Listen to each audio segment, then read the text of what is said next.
Alright, I guess I'll try to do this as a more proper video and setup or whatever. This is the Gamesir F7. Right, so these mount on the sides. These are battery powered. They charge with USB-C. 90 milliamp hours each. Lasts about 120 hours. This is a kind of an interesting thing they did, right? So you can actually use, you know what I mean? Like when you're holding a normal controller, you're kind of forced to use your index finger for either the trigger or the bumper, right? Or you have to kind of do this kind of awkward angle, right? This is a lot more ergonomic to actually be able to use the like R2 and L2 at the same time. Sorry, L1, L2. Yeah, I got these for about like 50 CAD, I think is what it ended up coming to. I think it was 40 US. So I'm gonna be, showing some gameplay here on Rainbow Six Mobile. I feel like this is a great application, like a type of game that somebody might want to get an accessory like this for. Right, because like COD Mobile is pretty casual, but like Rainbow is definitely not a casual game. Right, it takes planning, understanding, coordination in general.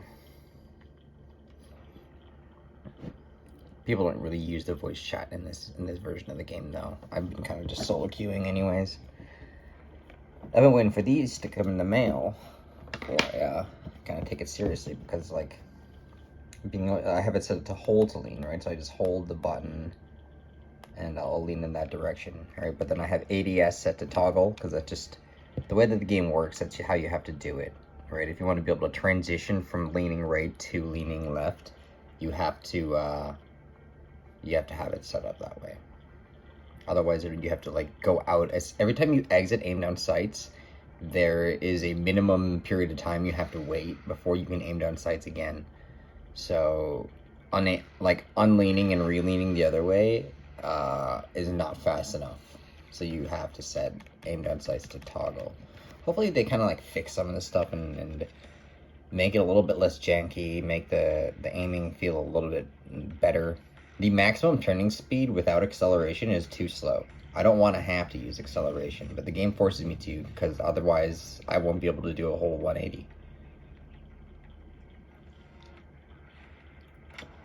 And the way the gyro scales is that the gyro is not an independent like sensitivity. It's like reliant on your base sensitivity and also reliant on your base aim down sight sensitivity, which doesn't make sense to me. Those are too many things that you would be adjusting individually to be reliant on each other, right? It needs to be like an absolute value, irrelevant of other factors.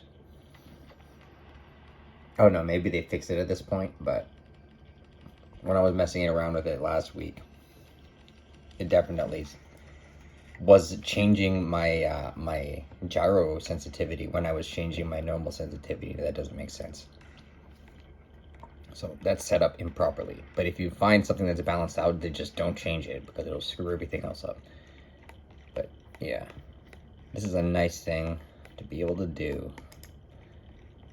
because it makes it ergonomic and not feel like I'm playing on a dinner plate. I'm trying to play Siege on a dinner plate, man. Or like a steering wheel, you know what I mean? Like just like trying to like, how unwieldy forefinger is. Like I can do it, right? Like I get the same scores. In some instances, maybe I do a little bit better, because I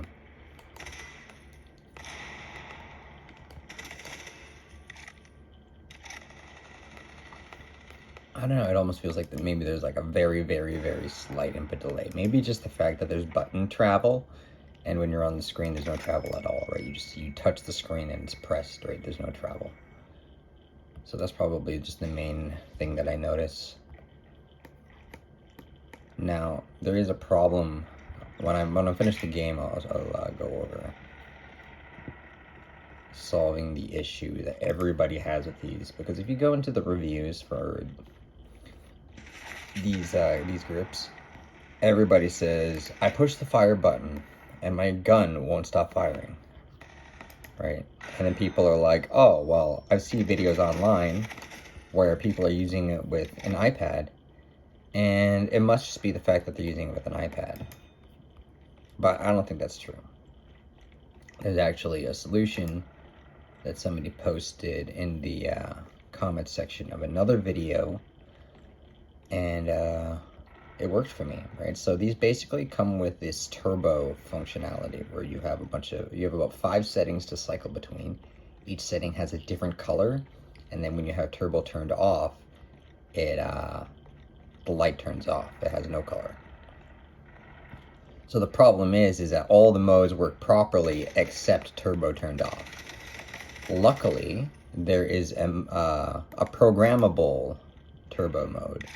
So all you have to do is program that mode to just be holding the button.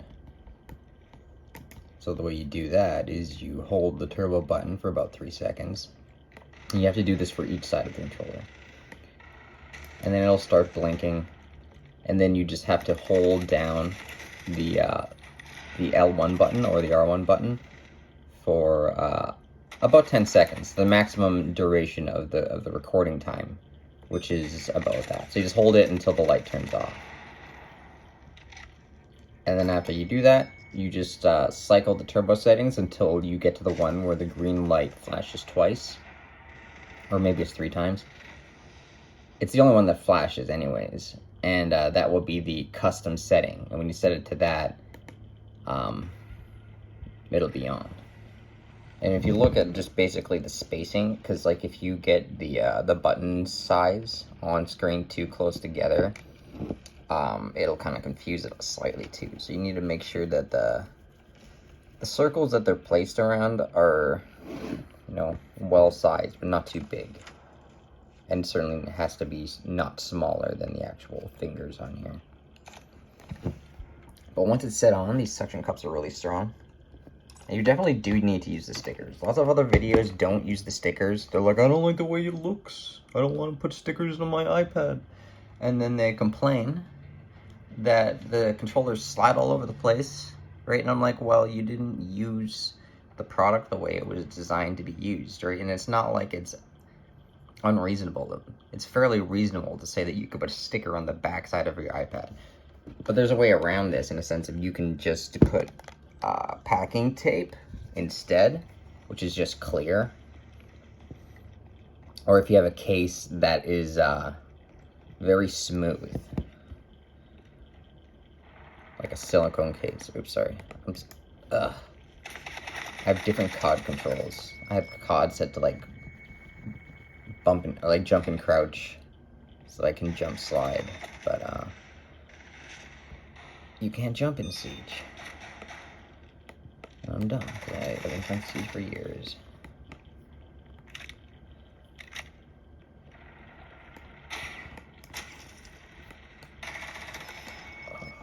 What did I die to?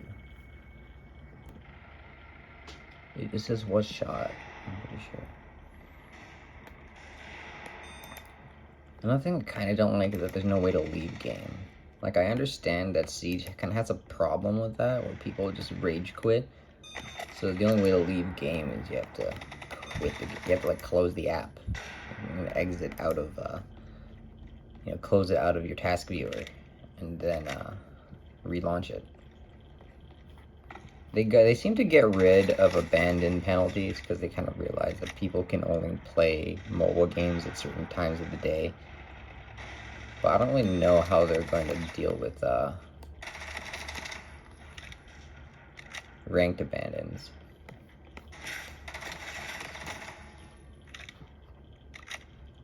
I haven't really played ranked much anyways, because I was kind of also, waiting to get these controllers. I was shopping around for a while, and I was looking at the normal cell phone mobile controllers, which my old method was to put them up here, put them on the top of the iPad, right? But this game puts the scoreboard at the top, and you can't move it. So when you touch the scoreboard, it just opens the scoreboard. So controls up there don't work. So I tried side mounting the other triggers, and it was somewhat successful. But then I found, like, well, not these, basically the cheapo Amazon version of these. Alright, and all the reviews said that they stopped working after like 2 days, don't buy them. but the form factor was like really cool, so I kept looking for something that was similar to that, and eventually I found these. Like, someone had left a comment on the video being like, why are you getting these knockoffs? You gotta go get the real thing.